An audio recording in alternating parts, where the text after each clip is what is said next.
توجیک زاده جماعت ورخ اسفره فرقت عبدالفتویف که از 1 فوریه اینک بیش از 5 ماه باز در جمهوری بشقردستان روسیه با درخواست مقامات قرقیزستان در حبس قرار داشت، شام 6 ایول به آزادی برآمد. در ویدیویی که به اداره پایگاه خبری بامداد رسید دیده می شود که فرقت عبدالفتویف از بنای پلیس بیرون شده در روی حولی اسناد آزادیش را امضا می کند و پلیس حجتهای او از جمله شناسنامه‌اش را برمیگرداند. فرقت عبدالفتویف در حال آزاد کرده شد که دادگاه ناحیه بشقردستان تازه روز 3 ایون مهلت حبس پیشکی او را باز 1 ماه دیگر تمدید کرده بود. در قرقیزستان او را به اشتراک در بی‌ترتیبی‌های عمومی در مرز واروخ با بادکن ایبدار می‌کنند و به این دلیل تحت جستجو قرار دادند. در نامه ریاست کارهای داخلی ولایت بادکن قرقیزستان به مقامات تفتیشاتی بشقردستان ادعا می شود که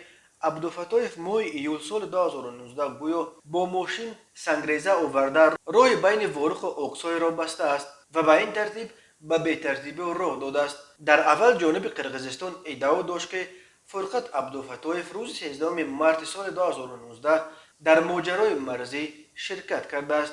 مقامات انتظامی قرقیزستان نسبت به عبدالفتویف بر اساس ماده‌های اشتراک در بین‌نظامی‌های عمومی و اوباشی عیب اعلام کرده، دادگاه بادکن هنوز 27 آگوست سال 2019 حکم حبس این شهروند تاجیکستان را صادر کرده است. خود فرقت عبدالفتویف و نزدیکانش این را رد کرده میگفتند که او در مناقشه‌های سرحدی اشتراک نداشت. جماعت واروخ که از 4 طرف در بین دهه‌های قرقیزنشین مانده است، یکی از نقطه‌های داغ در مرز تاجیکستان با قرقیزستان به شمار می‌رود. در پایان ماه‌های اپریل سال جاری وقتی فرقت عبدالفتویف در روسیه پس پنجره قرار داشت، در مرز اسفره و بادکن از جمله در مرز واروخ مناقشه‌های خونینی صورت گرفت که از دو طرف 55 کشته و حدود 240 زخمی به جا گذاشت.